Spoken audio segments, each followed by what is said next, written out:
Hi everyone, my name is Aksha. Welcome you all on my YouTube channel Aksha Tutorials. So class 9th, in today's lecture we are going to discuss about the cell.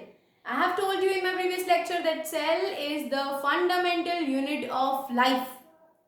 तो proceeding further, अगर हम बात करें कि what is cell, the definition of the cell in terms of biology, we will say that it is the basic structural and functional unit of life, right? देखो अभी तक हम बात करते आए थे that it is the basic unit of life. वो basic fundamental unit क्या है? In the form of structural, in the form of functional unit. Now let's going on to the explanation of this, that how cell act as the structural unit of life. How can we say that cell is considered to be the functional unit of life?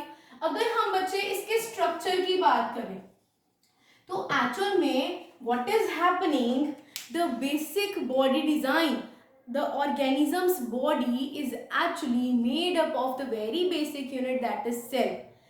हम example करते हैं, suppose you are sitting in your room, the wall of that room and your home is due to the assembling of the various bricks. Those bricks are acting as the basic unit of your wall of your home, right? Same as the case of the structure of any organism. Different types of cells will get assembled and form the body of organism. बच्चे जो सबसे basic unit है हमने बात की, that is the cell. जब बहुत सारे सेल्स ग्रुप होंगे they will form the another level of organization that is tissue level. अब जब बहुत सारे टिश्यूज, आपकी बॉडी के tissues are just the group of cells. आपके पास एक सेल है, ठीक है, एक सेल. मैं ये भी आपको बता देती हूँ, there are different type of organisms based upon the number of cells. अगर सेल सिर्फ वन है, right, if only one cell is there, those organisms are called as unicellular organism. शायद आपने एग्जांपल सुनी होगी एमीबा की, बैक्टीरियाज की. ये जो बैक्टीरियाज होते हैं they are very small cellular structure, microscopic in nature. एक ही सेल होता है, उनमें वही सारे फंक्शंस करता है. तो यूनि मीन्स वन. जिन ऑर्गेनिजम्स की पूरी बॉडी सिर्फ एक सेल की बनी हुई है. Amoeba is a irregular shape. कोई भी, ये एक ही सेल है, ये पूरा एमीबा है. तो एमीबा एक ही सेल का बना हुआ है, that means it is unicellular.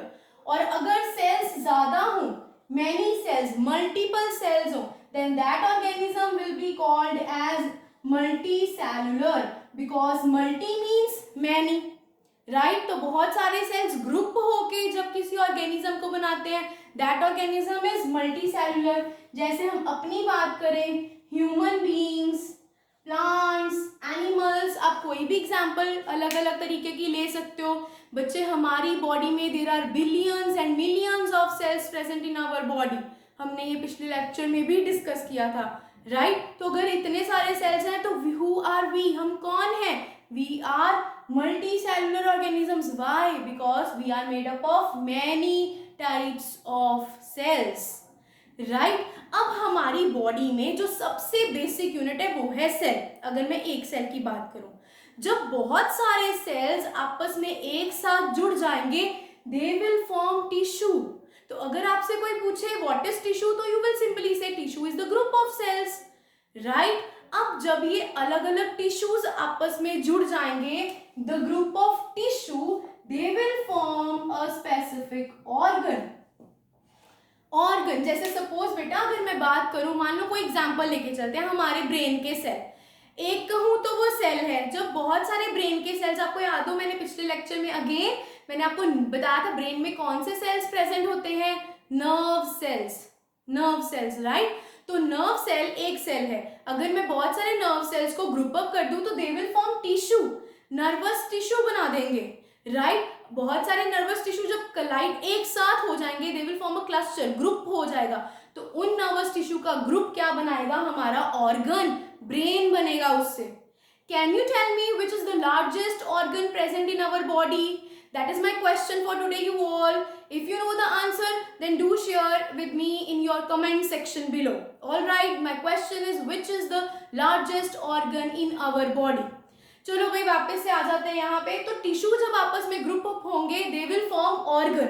जब बहुत सारे ऑर्गन्स, हमारा ब्रेन है, हार्ट है, मसल्स हैं, स्किन है, लिवर है, तो जब सारे ऑर्गन्स आपस में एक साथ हो जाएंगे, दे will form different different types of organ systems, right. जैसे हार्ट है, सर्कुलेटरी सिस्टम में आता है, लंग्स हैं, रेस्पिरेटरी सिस्टम में आते हैं, ब्रेन है, हमारे नर्वस सिस्टम में आता है। तो there is the formation of different organ system and by the compilation of organ system, अब सारे के सारे सिस्टम एक किसमें है, ऑर्गेनिज्म में, they are grouping together and form the single organism, right. हम उल्टा भी कर सकते हैं, पूरा ऑर्गेनिज्म, फिर उस ऑर्गेनिज्म में क्या है, अलग अलग सिस्टम्स हैं, रेस्पिरेटरी सिस्टम है, सर्कुलेटरी सिस्टम है, लोकोमोटरी सिस्टम है, नर्वस सिस्टम है, फिर उस सिस्टम में क्या है, ऑर्गन्स है, नर्वस सिस्टम में ब्रेन है ना, रेस्पिरेटरी सिस्टम में लंग्स हैं, सर्कुलेटरी सिस्टम में हार्ट है, उस ऑर्गन में क्या है, टिश्यूज हैं, nervous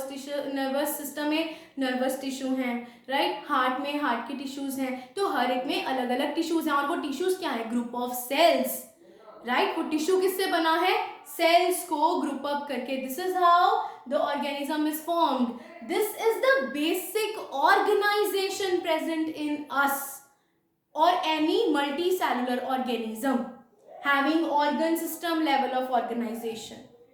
I hope this is a very basic, बच्चे ये क्लियर होगा आपको, ठीक है। अब हम बात करें, इधर ये तो हो गए, सेल के नंबर पे डिपेंड करता है यूनिसेलुलर है या मल्टी सेलुलर है, right. Now we will discuss about the cell discovery, that how this cell has been discovered, about the various scientists, their discoveries, their year of discoveries and their theories which they have proposed. So let's going on to the very basic, to the discovery of cell. The first time cell was discovered by Robert Hooke. और आप में से काफी लोगों को बच्चे ये पहले से ही पता है, क्योंकि आपने लोअर क्लासेस में भी ये पढ़ रखा है। Robert Hooke is the name of the scientist who has discovered cell for the first time in year 1665. How he has made his discoveries? उसने honeycomb structure में he has observed the cells. They were the cork cells. He viewed the cork cells in the bark of tree. In the bark of tree, honeycomb के structure में उसने कुछ cells देखे थे. They were the cork cells. Cork cells bark of the tree में outermost part. तो ये cells क्या थे? They were dead cells. Hexagonal shape थी cell की, इस तरीके से उनके cells की जो थी shape थी, hexagonal shape. You can note it down. Hexagonal structure था इन cells का. Hexa मतलब 6. 1 2 3 4 5 6, एक सेल की 6 साइड्स होती हैं, 6 कॉर्नर्स होते हैं, ऑलराइट। तो हेक्सागोनल स्ट्रक्चर देखा उसने हनीकॉम्ब के बार्क ऑफ द ट्री में, जिसमें उसने कॉक सेल्स देखे। वो सेल्स कैसे दिखते थे? हेक्सागोनल, छोटे छोटे कंपार्टमेंट्स नजर आते थे, लाइक अ लिटिल रूम। उसने उनको नाम दे दिया सेल्यूले। यस, उसने उनको नाम दे दिया सेल्यूले, जो कि बाद में they were simply named as cells. तो इस तरीके से फर्स्ट टाइम सेल की डिस्कवरी हुई थी, जो कि रॉबर्ट हुक ने की थी इन 1665. अब इसने तो देखे थे डेड सेल, लेकिन there has been another scientist in the year 1674. Yes बेटा, 1674, the next year 1674, there was another scientist. He was Anton von Leeuwenhoek. This was the name of the scientist, Anton von Leeuwenhoek. In 1674, he has also his self-designed microscope. Robert Hooke ने भी अपने बनाए हुए microscope, primitive microscope में देखा था उसको। Leeuwenhoek ने भी इनको सेल्स को सेल्फ डिजाइंड माइक्रोस्कोप में देखा था, खुद बनाया था उसने। उसमें उसने सेल देखा था। वो सेल कहाँ के थे? He found these cells in the pond water. Pond water में फ्री लिविंग सेल्स थे वो। अब ये समझने वाली बात है, जब उसने माइक्रोस्कोप में वो फ्री लिविंग सेल्स देखे, अब फ्री लिविंग सेल, बेटा फोकस, रॉबर्ट हुक ने जो देखे थे दे वर डेड सेल। तो फर्स्ट टाइम लिविंग सेल्स किसने ऑब्जर्व किए थे? एंटन वॉन ल्यूवेनहुक ने। किसमें? पॉन्ड वाटर में से, राइट। तो उसने देखा, वो तो एनिमल्स की तरह थे देखने में, जब उसने देखा तो उसने उनको नाम दे दिया एनिमलक्यूल्स। एनिमलक्यूल्स, एनिमलक्यूल्स का सिंपल मतलब है एनिमल लाइक सेल्स, क्योंकि वो देखने में ऐसे हिलडुल रहे थे, राइट। तो देवर, वो कौन से सेल्स थे? They were actually the bacterial cells. They were actually the bacterias देखे थे उसने, प्रोटोजोन्स देखे थे उसने, राइट। ये सारे के सारे सेल्स उसने देखे थे फॉर द फर्स्ट टाइम। तो he has made his discovery on micro organisms. ये बैक्टीरिया क्या है? माइक्रो ऑर्गेनिज्म है ना। तो माइक्रो ऑर्गेनिजम्स को फर्स्ट टाइम ऑब्जर्व कौन से साइंटिस्ट ने किया था?